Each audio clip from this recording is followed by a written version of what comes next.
بسم اللہ الرحمن الرحیم۔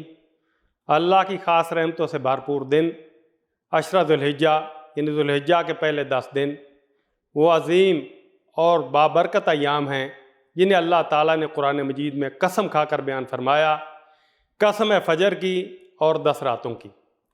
مفسرین کرام کی اکثریت کے نزدیک ان 10 راتوں سے مراد یہی ذوالحجہ کے ابتدائی 10 دن ہیں۔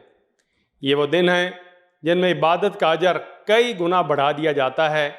یہ دن نیکیوں کی بہار، قربت الہی کا موسم اور دلوں کو پاک کرنے کا نایاب موقع ہے۔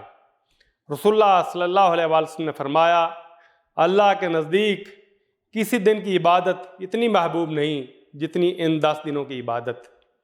صحابہ کرام رضوان اللہ اجمعین نے عرض کیا، یا رسول اللہ صلی اللہ علیہ وآلہ وسلم، کیا یہ دن جہاد سے بھی افضل ہیں؟ آپ صلی اللہ علیہ وسلم نے فرمایا، ہاں، یہ دن جہاد سے بھی افضل ہیں، سوائے اس مجاہد کے جو جان و مال کے ساتھ نکلا اور کچھ واپس نہ آیا۔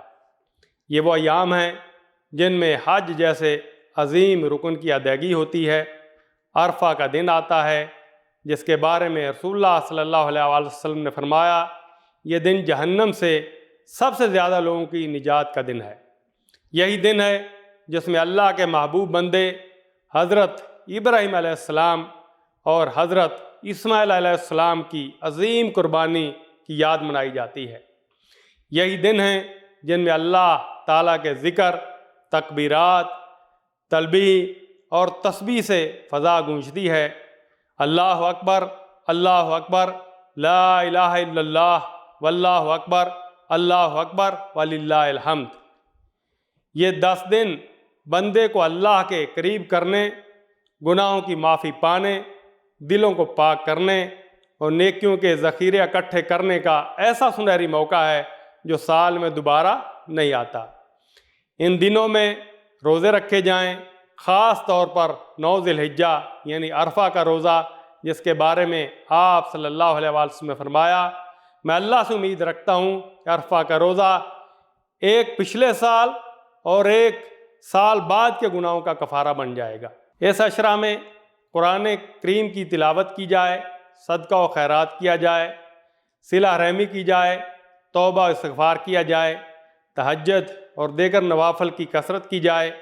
یہی وہ دن ہیں جن کے بارے میں اللہ تعالیٰ نے فرمایا، تاکہ وہ فائدے دیکھیں جو یہاں ان کے لیے رکھے گئے ہیں، اور چند مقررہ دنوں میں ان جانوروں پر اللہ کا نام لیں جو اس نے انہیں بخشے ہیں، خود بھی کھائیں اور تنگ دست محتاج کو بھی دیں۔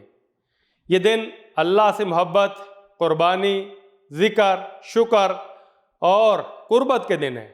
یہ وہ لمحے ہیں جو مومن کو نیکی کے سمندر میں غوطہ زن کرتے ہیں۔ یہ دن ہر دل کو جھنجھوڑتے ہیں کہ اب بھی وقت ہے، توبہ کر لو، اللہ کو راضی کر لو، اپنے اعمال کی تجدید کر لو، اپنے دل کو اللہ کے نور سے بھر لو۔ اگر ہم ان دنوں کو ضائع کر دیں گے تو گویا ہم نے سال کے سب سے قیمتی خزانے کو ہاتھ سے جانے دیا۔ اللہ تعالی ہمیں عشرہ ذوالحجہ کی قدر کرنے، ان میں زیادہ سے زیادہ نیکیاں کرنے، اپنی مغفرت اور قرب حاصل کرنے کی توفیق عطا فرمائے۔ آمین۔